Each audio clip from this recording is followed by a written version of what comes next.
मेरे प्यारे बच्चों, अब घर बैठे पढ़ाई होगी फोन पर, जब साथ होंगे अमित सर लाइव।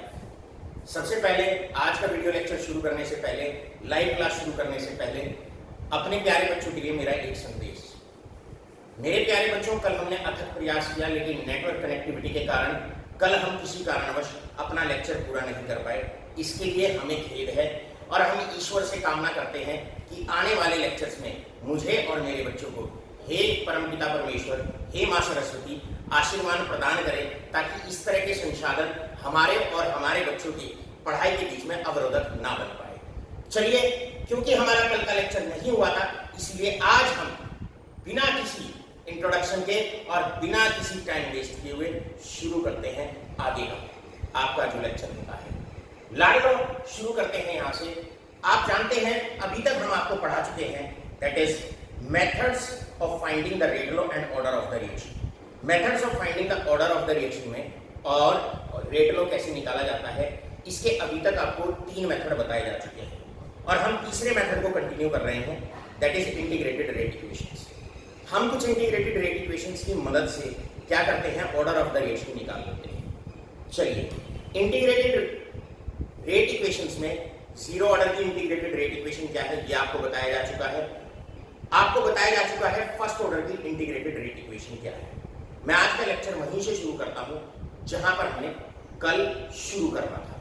देखिए, आप लोग जानते हैं integrated rate equation for first order reaction, हमारे पास फॉर्मूला, ये फॉर्मूला हमारे पास होता है, जहां पर आप जानते हैं ए नॉट इनिशियल कंसंट्रेशन है और एटी है concentration of A left after time T.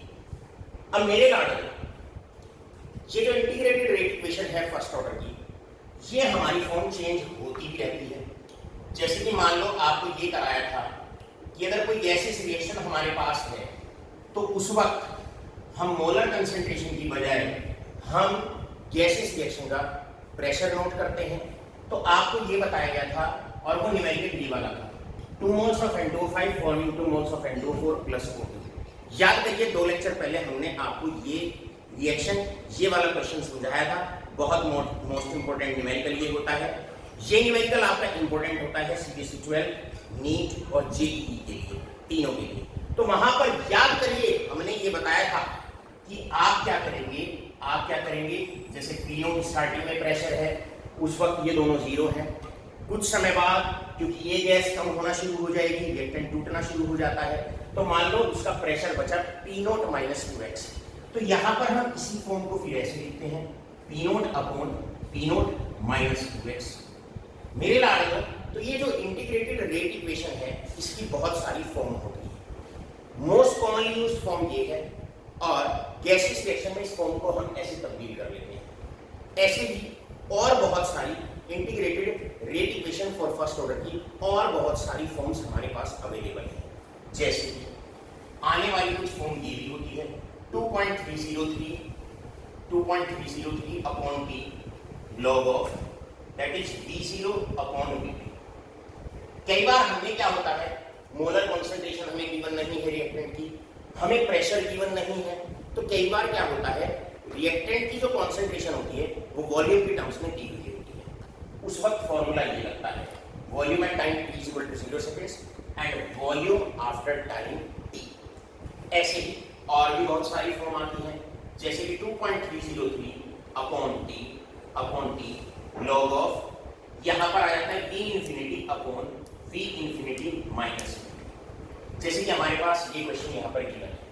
कई बार क्या होता है, हम लोगों को जो गिवन होता है वो कंसंट्रेशन वॉल्यूम की टर्म्स में गिवन होती है, उस वक्त फर्स्ट ऑर्डर की फॉर्म ये लगती है। ये फॉर्म तब लगती है जब volume at time t = 0 second दे रखा हो। ये फॉर्म हम तब इस्तेमाल करते हैं जब वॉल्यूम एट टाइम इन्फिनिटी दे रखा हो। एग्जांपल के तौर पे, जैसे कोई रिएक्शन है, उसमें टाइम दे रखा है सेकंड्स में, कितना है, दैट इज 1190 सेकंड्स, ये है 2300 सेकंड्स और ये है हमारा इन्फिनिटी। उस वक्त हम वॉल्यूम रिकॉर्ड किया गया, जब इतना सेकंड हो गए हैं रिएक्शन को तो वॉल्यूम इतना है, तो ये है वॉल्यूम एट टाइम t, जहां पर t इतना हो जाएगा और ये dt हो जाएगा। ऐसे ये वॉल्यूम एट इन्फिनिटी, ये है टाइम इन्फिनिटी, तो ये हो जाएगा वॉल्यूम एट इन्फिनिटी।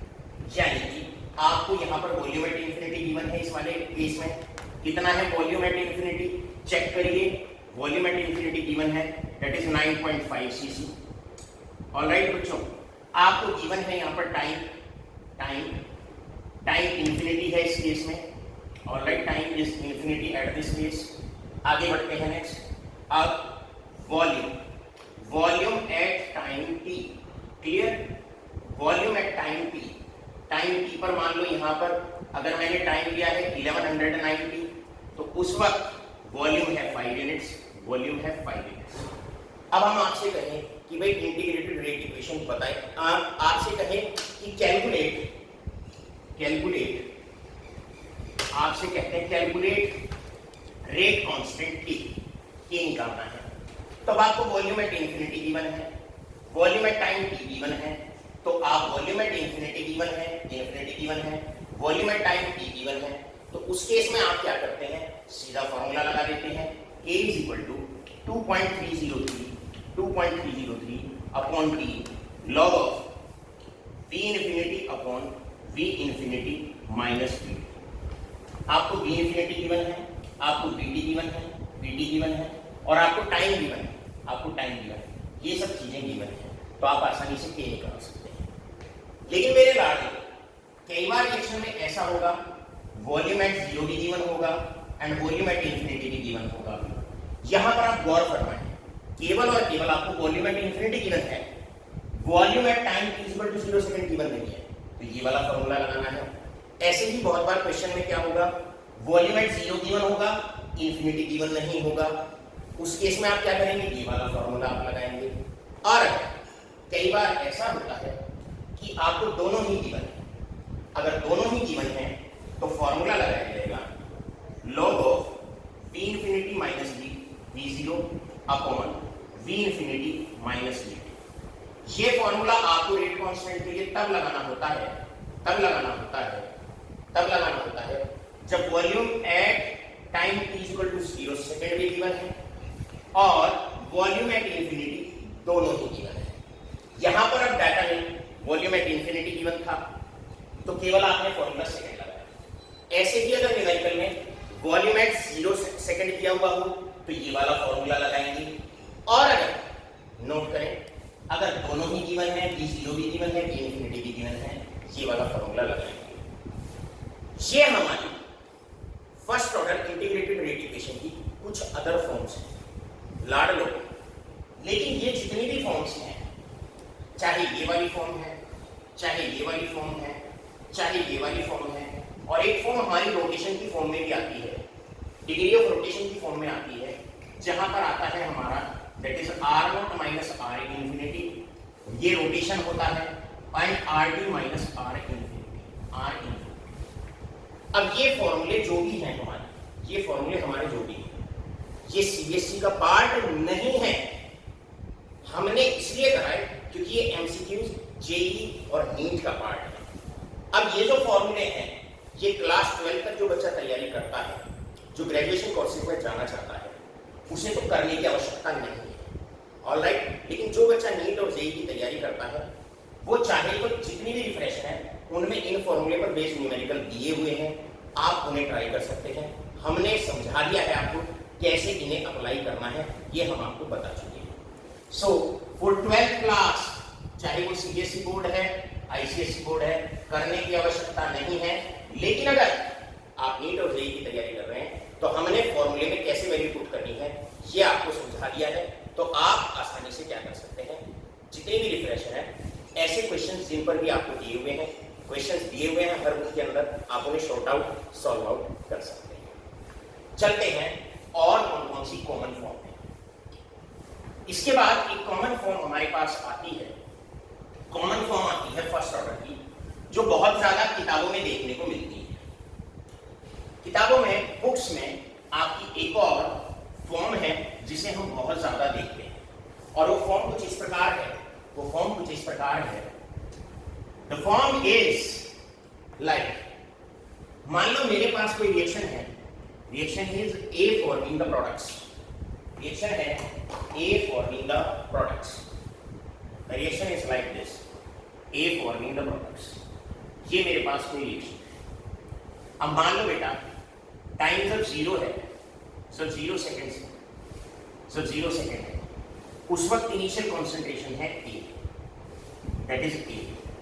तो प्रोडक्ट उस वक्त 0 होता है, उस वक्त 0 होता है।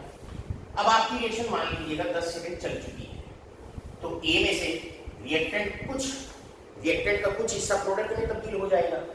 मान लो A में से X कम हो गया, तो X प्रोडक्ट में तब्दील हो गया, राइट। अब X क्या है? X is amount of reactants decomposed है बेटा। क्या है? अमाउंट ऑफ रिएक्टेंट्स, आगे बोलो क्या है? डिकम्पोज्ड, जो टूट चुका है। अब देखो A माइनस एक्स क्या है? X टूट गया तो बचा कितना बचा? यहां पर A माइनस एक्स क्या है? अमाउंट ऑफ रिएक्टेंट्स लेफ्ट अनडिकम्पोज्ड, जो अभी टूटा है, ये बच गया। अब आप लोग जानते हैं, क्या जानते हैं? हमने आपको बताया हुआ है, ये स्टार्टिंग में है तो इसे तो A नोट के बराबर माना जाएगा क्योंकि ये इनिशियल है। तो आप इसी फॉर्मूले में K equal to 2.303 upon T log of, ऊपर स्मॉल a रख देंगे, ऊपर क्या रख देंगे? स्मॉल a रख देंगे आप। इसके बाद नीचे, अब नीचे क्या रखना होता है? Concentration of A left after time T, बची हुई कॉन्सेंट्रेशन T समय के बाद, और बची हुई कितनी है? A upon that is A minus x, ये बची हुई है तो बची हुई नीचे रखी जाती है A माइनस एक्स। अब यहाँ पर A initial concentration, X A में से वो पार्ट, रिएक्टेंट में से वो पार्ट जो टूट चुका है, तो बचा कितना? A minus x. ये फॉर्म भी कई बार आप रिफ्रेशर अगर आप पढ़ते हैं, और रिफ्रेशर पढ़ने के बहुत ज्यादा इच्छुक है और पढ़नी भी चाहिए, राइट, तो आपको ये वाली फॉर्म भी फर्स्ट ऑर्डर की आपको देखने को मिलती है। इनमें एक तरह का न्यूमेरिकल बन जाता है। कैसे? अगर मैं x को a से डिवाइड कर देता हूं, मतलब ये टूट चुका, ये टोटल a था रिएक्टेंट मेरे पास, टूट चुका उसमें से x, तो ये एक फ्रैक्शन हो गया, फ्रैक्शन ऑफ रिएक्टेंट्स डिकम्पोज्ड का मतलब जो टूट गया है। A माइनस एक्स क्या है? जो अभी बचा हुआ है, जो टूटा नहीं है। तो आप अगर उसे भी टोटल से डिवाइड कर देते हो तो ये आ जाएगा फ्रैक्शन ऑफ A या fraction of reactants left undecomposed, fraction of reactants left, आगे बोलो क्या है बेटा? अनडिकम्पोज्ड। तो कई बार किताबों में हमने इन फॉर्मूलों पर भी क्वेश्चन देखे हैं, लास्ट टाइप का न्यूमेरिकल है ये, राइट। इन पर भी हमने कई बार फॉर्मूले देखे हैं, न्यूमेरिकल देखे हैं। अगर आपसे क्वेश्चन में पूछा जाता है फ्रैक्शन ऑफ रिएक्टेंट डिकम्पोज्ड, तो आपको ये निकालना होता है, एक्स बाई ए निकालना होता है। और अगर आपको क्वेश्चन में लिखा हुआ है फ्रैक्शन ऑफ रिएक्टेंट्स लेफ्ट अनडिकम्पोज्ड, तो आपने a माइनस एक्स अपॉन ए निकालना होता है। मैं क्वेश्चन लिखता हूं। क्वेश्चन क्या है? क्वेश्चन सीधा ये, the question is simple like this. मेरे पास reaction A forming the products, हमारे पास रिएक्शन ये है बेटे, उस रिएक्शन का आपको K दे रखा है, दैट इज 1.5 इंटू 10 की power minus 3 second inverse. So no doubt ये फर्स्ट ऑर्डर की रिएक्शन है क्योंकि सेकेंड इनवर्स आपको टाइम दे रखा है। गौर फरमाइए, आज ध्यान इधर उधर मत करना, क्योंकि आज लेक्चर हमने माँ सरस्वती की आराधना सुबह उठते ही आज कर ली थी। आज आपका लेक्चर नॉन स्टॉप जाएगा, ऐसी मेरी आशा है, और हम आशावादी लोग हैं। माँ सरस्वती का आशीर्वाद आज हमारे आपके साथ साथ नेटवर्क पे भी बना रहेगा। सो आज का लेक्चर हमारा कंटिन्यूअस रहेगा, ध्यान देते रहें, आज दिमाग इधर उधर बिल्कुल ना ले जाए। चलिए, इसके बाद क्वेश्चन है calculate the fraction of reactants left undecomposed after 100 seconds, right. ये आपका न्यूमेरिकल है। तो ऐसे न्यूमेरिकल को किस किस तरीके से फेस आउट करना है। सबसे पहले सॉल्यूशन शुरू करते हैं। मेरे प्यारे बच्चों, केवल हिंट देंगे इस न्यूमेरिकल का हम आपको। हिंट कैसे है भैया, k is equal to first order की रिएक्शन है 2.303 अपॉन t, लॉग ऑफ लिखेंगे a upon a minus x, a upon a minus x. अब आपको पता है क्या क्या यहाँ पर गिवन है, क्या क्या गिवन है, जरा देखिए, गौर फरमाइए। गिवन क्या है आपका? गिवन है यहाँ पर इस क्वेश्चन के अंदर आपको गिवन है कि आपको गिवन है 1.5 इंटू 10 की पावर माइनस, ये आपको गिवन है। इसके बाद आपको गिवन है टाइम। टाइम देखिए कितना है, after 100 seconds, after 100 seconds.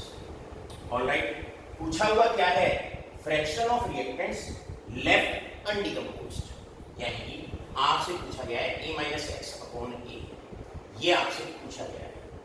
Alright बेटा, ये आपसे पूछा गया है। पढ़ते हैं आगे।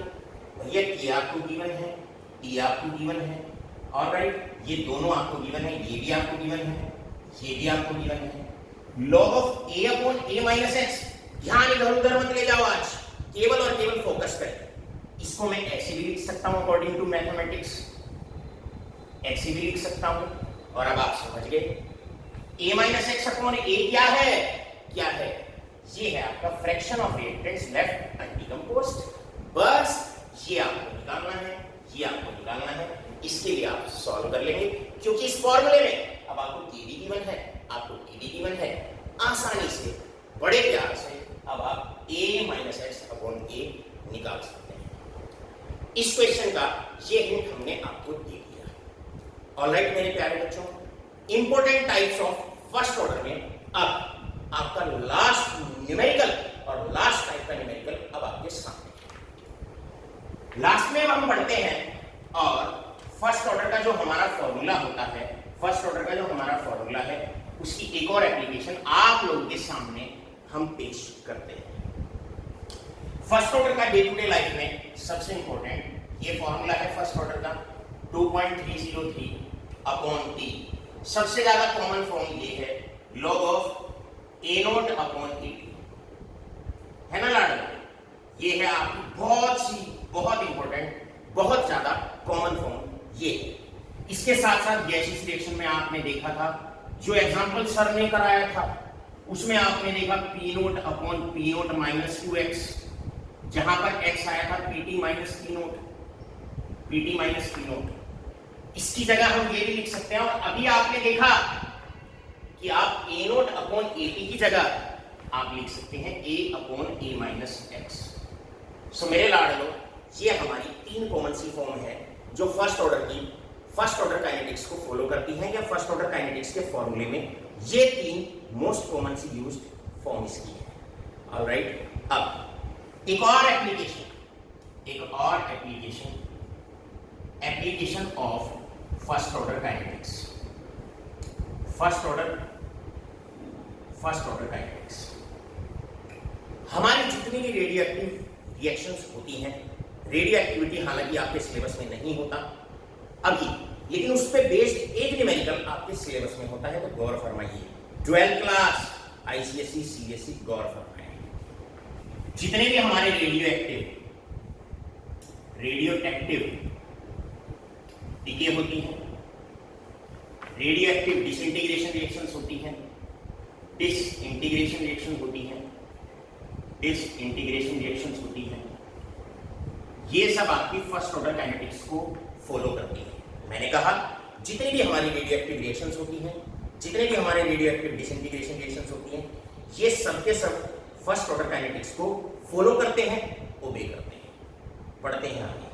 सबसे पहले लाड़ लो इधर, आप जो बात मैं बताने जा रहा हूं पूरे लेक्चर के दौरान रेयरेस्ट ऑफ रेयर केस में स्कूल लेवल पे डिस्कस की जाती है।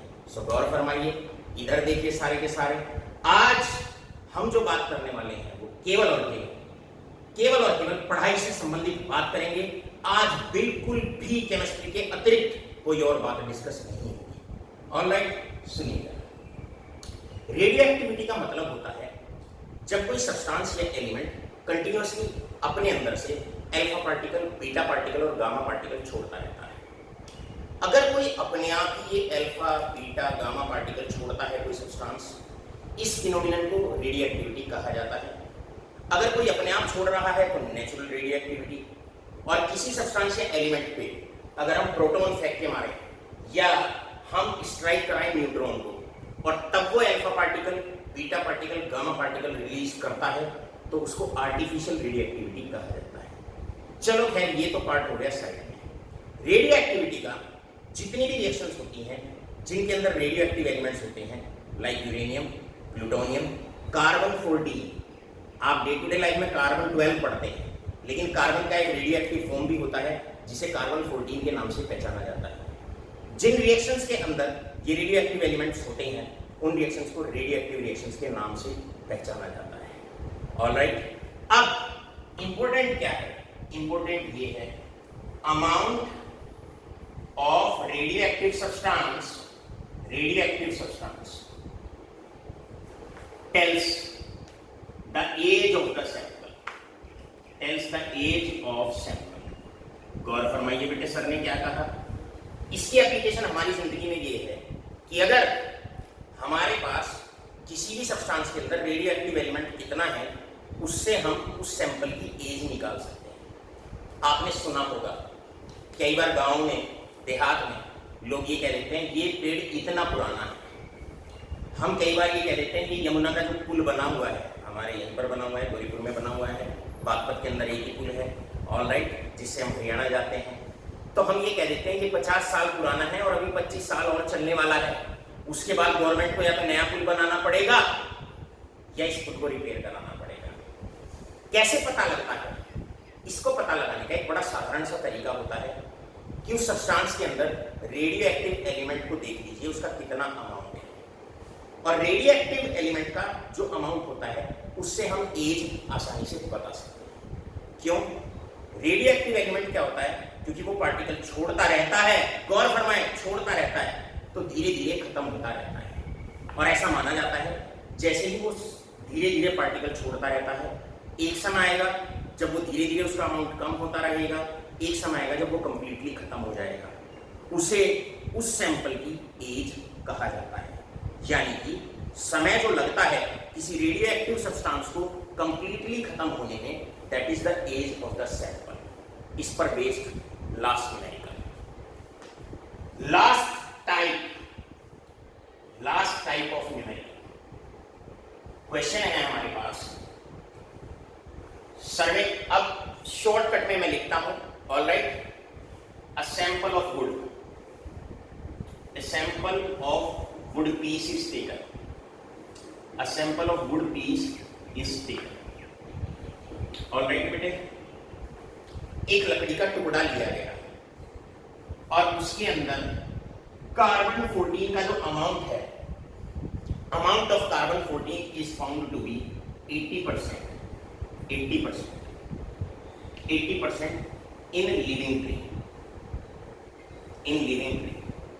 भैया एक पेड़ है, उसमें से छोटा सा एक लकड़ी का सैंपल लिया गया और उसमें 80% अभी कार्बन 14 बचा हुआ है, 80% बचा हुआ है, तो 20% क्योंकि रेडियोएक्टिव सब्सटेंस है धीरे धीरे खत्म होता जाता है, क्योंकि वो पार्टिकल छोड़ता रहता है तो धीरे धीरे खत्म होता जाता है।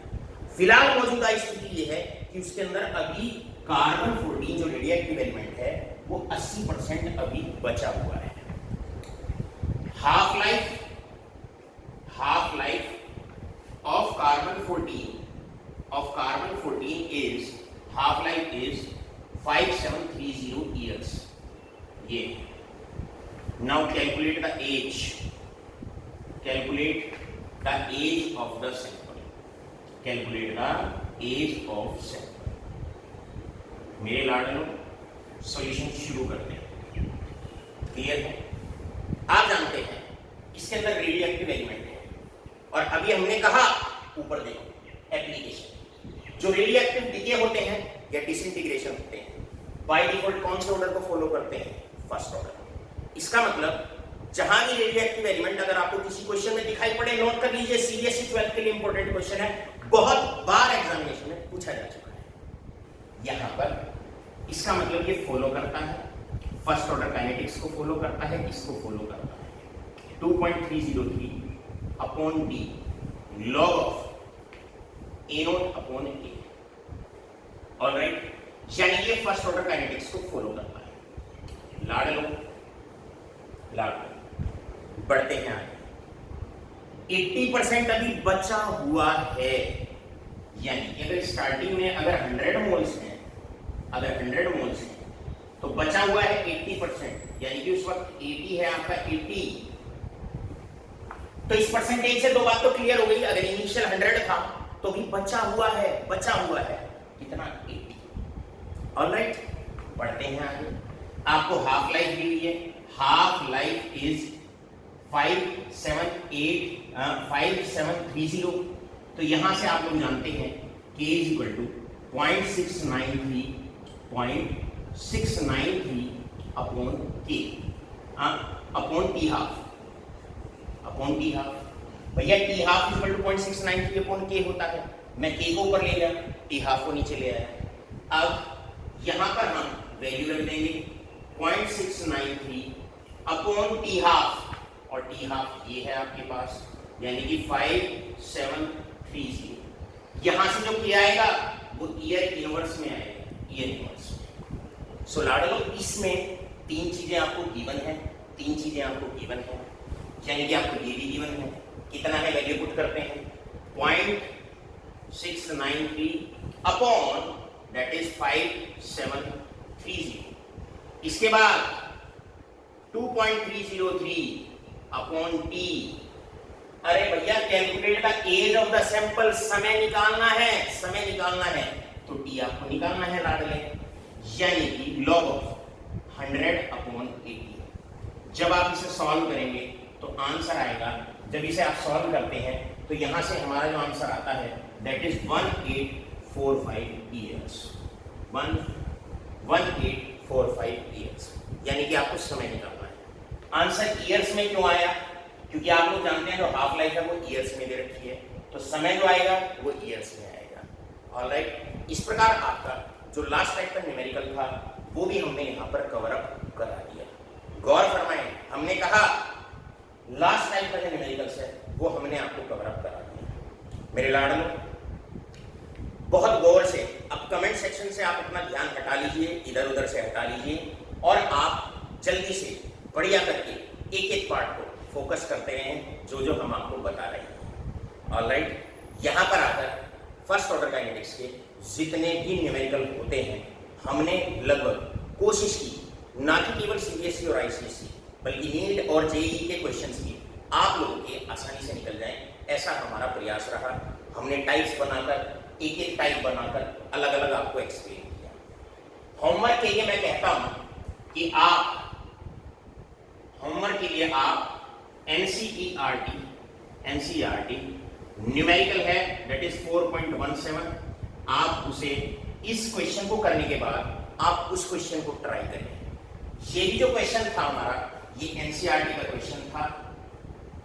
लाइव लेक्चर्स के दौरान हमारा प्रयास ये है कि हम ना कि केवल क्वेश्चंस की ऐसी रेंज की आपको प्रैक्टिस कराई जाए कि एनसीईआरटी का जो क्वेश्चन है, कई बार बच्चा उसे रिफ्रेशर में से उसके सॉल्यूशन को कॉपी करता है। मैं कोशिश करूंगा कि एनसीईआरटी के सारे क्वेश्चंस 90 to 95% हम बोर्ड पर ही सॉल्व करा दें, ताकि किसी बुक में से किसी सॉल्यूशन की जरूरत ना पड़े, और आप जिस शैली में भाषा में हम आपको न्यूमेरिकल समझा रहे हैं, आप उसी शैली उसी भाषा में न्यूमेरिकल को आसानी से बिना किसी रिफ्रेशर का सॉल्यूशन कॉपी करें। हमारी क्लास वाला सॉल्यूशन आप कॉपी करें, क्योंकि वो आसान सॉल्यूशन होता है और उससे न्यूमेरिकल आसानी से निकल जाता है, और इस तरीके से निकलता है कि लंबे समय तक आपको याद रहता है।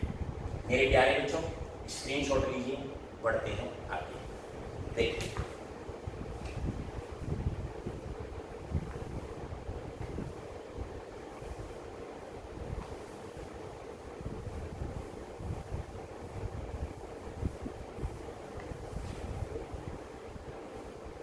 अब हमने 3 मेथड अपने देख लिए हैं, और 3 मेथड हमने आपको बता चुके हैं, हम 3 मेथड आपको बता चुके हैं जिनसे ऑर्डर ऑफ द रिएक्शन निकाला जा सकता है।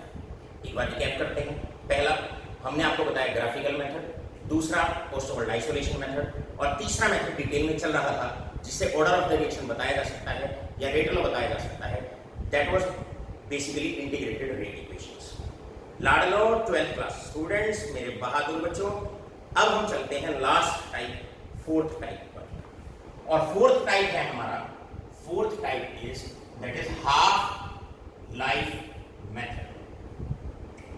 हाफ लाइफ मेथड से भी मेरे लाडलो आसानी से हम लोग हाफ लाइफ मेथड से भी हम बड़े प्यार से ऑर्डर ऑफ द रिएक्शन बता सकते हैं।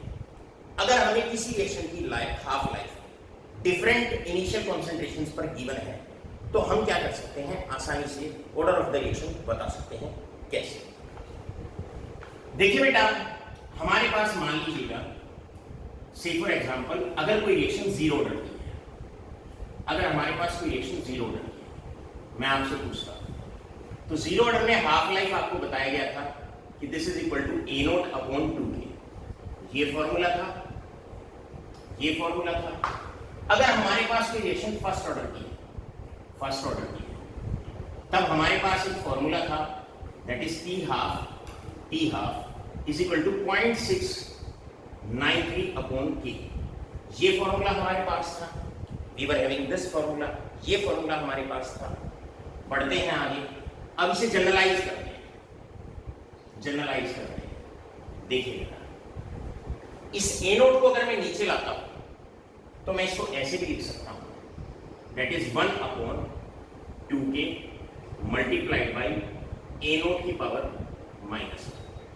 मैं इसको ऐसे भी लिख सकता हूं, अगर नीचे लाऊंगा तो यहां पर पावर 1 है तो नीचे -1 हो जाएगी, यहां पर ए नोट है ही नहीं तो इसको मैं ऐसे लिख सकता हूं दैट इज 0.693 अपॉन के मल्टीप्लाइड बाई ए नोट की पावर 0। क्यों लिख सकता हूं समझिए, क्योंकि ए नोट की पावर 0 मतलब 1, तो बात वही रही, बात वही रही। ऑलराइट, वीडियो आप रोक के रिवाइंड करके लेक्चर के बाद दोबारा से समझ सकते हैं। यानी कि टी हाफ ऑर्डर जब 0 है, ऑर्डर जब 0 है तो t half is inversely proportional to a nought की पावर -1। 0 है, -1 है, अगर 1 है ऑर्डर तो यहां 0 है। रिपीट करता हूं, आराम से समझिए। ऑर्डर 0 तो इनिशियल कंसंट्रेशन -1, एक कम।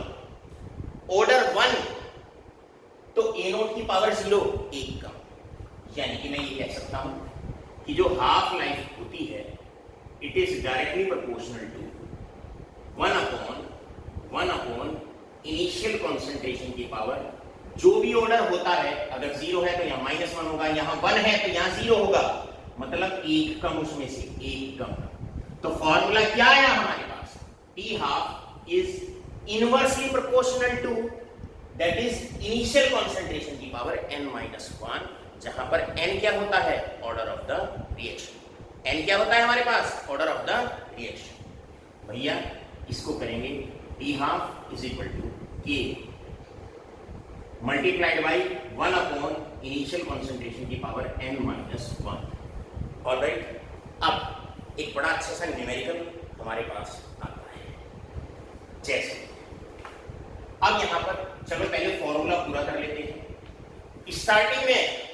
स्टार्टिंग में मान लेते हैं, अब इसको समझने की कोशिश करते हैं। मान लो जब इनिशियल कॉन्सेंट्रेशन ए है,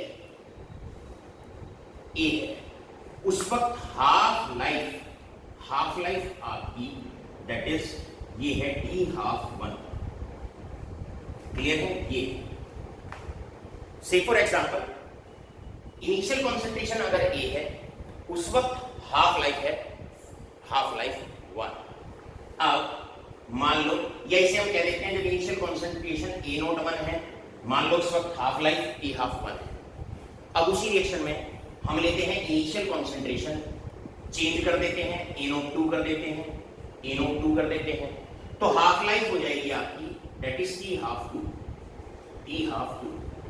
अब इन वैल्यूज को इसमें पुट करिए, इन वैल्यूज को इसमें पुट करिए, तो एक फॉर्मूला हमारे पास आ जाएगा, अरे राडो कैसे फॉर्मूला आएगा, t half first is equal to that is k upon first initial concentration की पावर n-1। यहां पर आएगा t half second is equal to k upon second initial concentration की पावर n-1। इन दोनों को डिवाइड कर देंगे, ए डिवाइड कर दिया, के से ए कट गया। लाड लो फॉर्मूला क्या आ गया, t half second t half first upon t half second is equal to a naught second की power n-1 upon that is initial concentration first की पावर n-1। ऑलराइट, अब यहां भी n-1 यहां भी n-1, हम इसको हटाते हैं और ये बन गया फॉर्मूला। इसे हटा के दोनों के ऊपर फॉर्मूला। ऑलराइट, ये हमारा फॉर्मूला बन गया।